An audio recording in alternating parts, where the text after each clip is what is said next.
Les tableaux qui parlent, une série de podcasts par Francis Rousseau.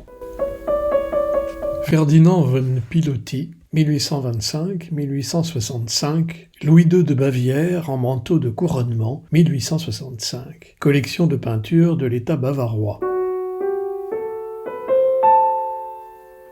C'est curieusement par un conte aux allures de conte de fées que Catulle Mendes, séjournant à Munich en août 1869 pour assister aux répétitions de l'Or du Rhin de Wagner, commence un article consacré à l'exposition internationale des Beaux-Arts de Munich et à Ludwig Otto Friedrich Wilhelm von Wittelsbach, plus connu sous le nom de Louis II de Bavière. L'article intitulé « Le Salon universel de Munich » fut publié dans la revue parisienne L'Artiste du 1er septembre 1869. C'est au motif que le jeune roi est un ami des arts, qui, je cite, « raffole des belles peintures », que Catulle Mendes en fait un portrait particulièrement émouvant en entame de son article.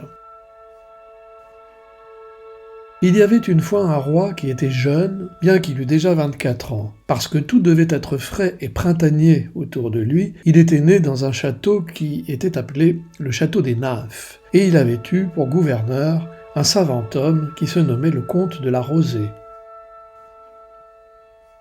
Il n'était ni dédaigneux ni ennuyé, quoiqu'il fût puissant et que tous les plaisirs s'offrissent à lui.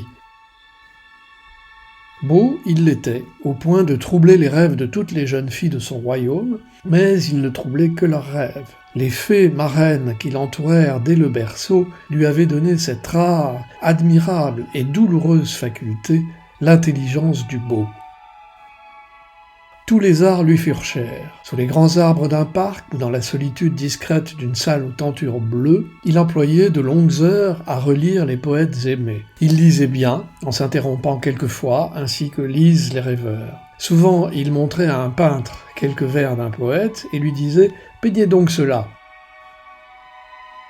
Il aimait à monter à cheval dans les montagnes. Ceux qui le voyaient passer, ceux-là même qui ne le connaissaient pas, criaient « Vive le roi !» à cause de sa haute taille et de son front superbe et doux. Il aimait les châteaux enchantés, tantôt sur les bords d'un lac où se mirent les collines, tantôt dans les gorges verdoyantes et neigeuses d'un mont. Parce qu'il aimait le beau, il faisait le bien. Sa clémence domptait les méchants. Il avait une façon de parler qui était cause qu'on l'aimait. Il était la bonté, de même qu'il était la beauté. Un jour où il avait disparu, on le chercha longtemps. On le trouva dans un village lointain, attablé chez une vieille femme qui avait été sa nourrice. Ainsi vivait ce jeune duc Thésée, mais ni sa passion pour l'art, ni les soins de la charité ne le détournaient des affaires de l'État, cependant. Quand il monta sur le trône, la situation était très sombre autour de lui. Il l'éclaircit. Ses ministres, gens habitués aux affaires, s'étonnaient de l'expérience de ce tout jeune homme. Avait-il longtemps étudié les choses politiques ? On ne savait. Mais il résolvait sans l'effort les questions les plus difficiles. Il voyait au loin comme un jeune aigle, et ses peuples l'adoraient parce qu'il était beau, l'aimaient parce qu'il était bon, le respectaient parce qu'il était juste. Ainsi, dans 100 ans, parlera quelques poètes amoureux des légendes, et on lui répondra « Mais vous voulez rire, un tel roi n'a jamais existé !» On aura tort, il existe, et c'est lui qu'on nomme Louis II, roi de Bavière. Je sais enfin à quoi consacrer mon pouvoir.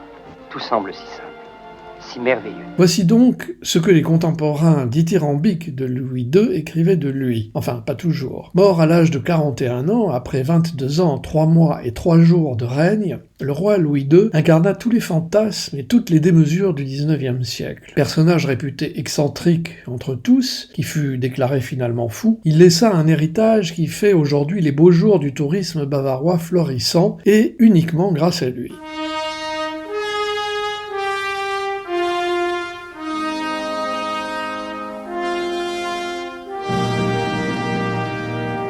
Louis II commanda notamment la construction d'une trilogie de châteaux devenus légendaires, avec d'abord Herrenchiemsee, réplique du château de Versailles dont il admirait le souverain Louis XIV, Linderhof, bourré de gadgets extravagants, dont une table escamotable dans le plancher, une fois le repas terminé, et enfin le plus célèbre de tous peut-être Neuschwanstein, grandiose folie gothique destinée à faire oublier la suppression coupable à ses yeux, en 1806, du Saint-Empire romain germanique,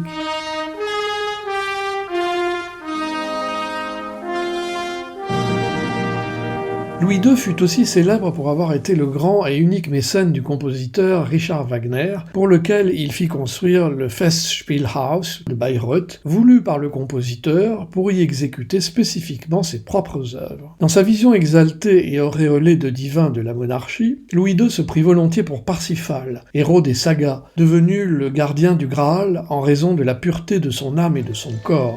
Je veux vivre libre.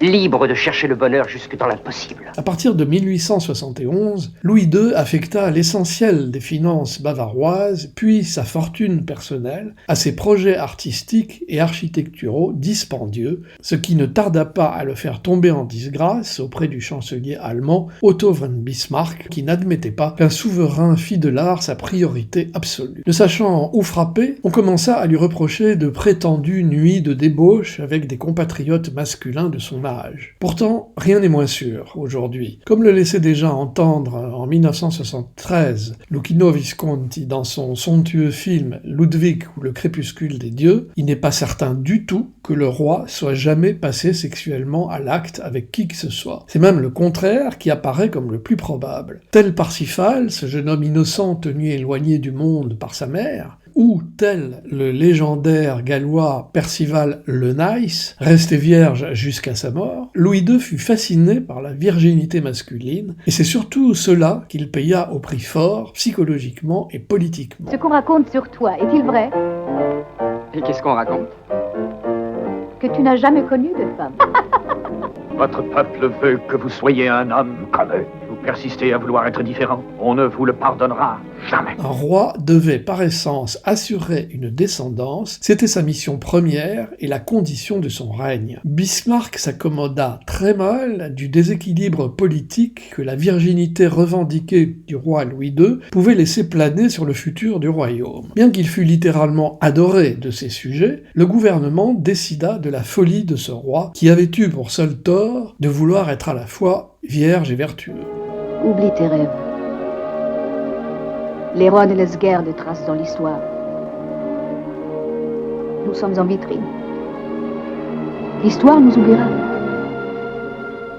À moins qu'un fou ne parvienne à nous rendre importants en nous assassinant. L'intervention personnelle et les mises en garde permanentes de sa cousine, l'impératrice Élisabeth d'Autriche, plus connue sous le nom de Sissi, n'y firent rien. Le psychiatre du roi, Bernhard von Guden, fut appelé à la rescousse pour mettre soudainement à jour l'hérédité chargée de son patient, déclaré officiellement aliéné mental. Louis II fut interné le 12 juin 1886 au château de Berg, au sud de Munich.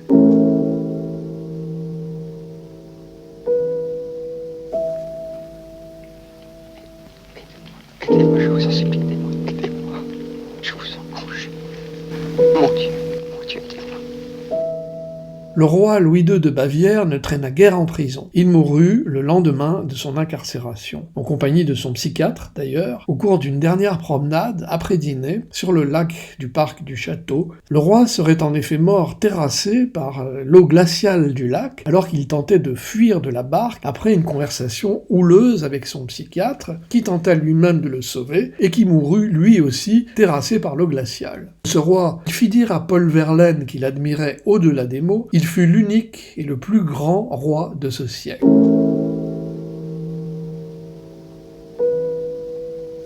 Ainsi est la triste histoire du beau roi vierge, du bon roi qui ne fit jamais de guerre à aucun pays, n'envahit aucun territoire, ne tua jamais personne, ne blessa jamais aucune âme, mais fut, pour toutes ces raisons peut-être, traité de roi fou.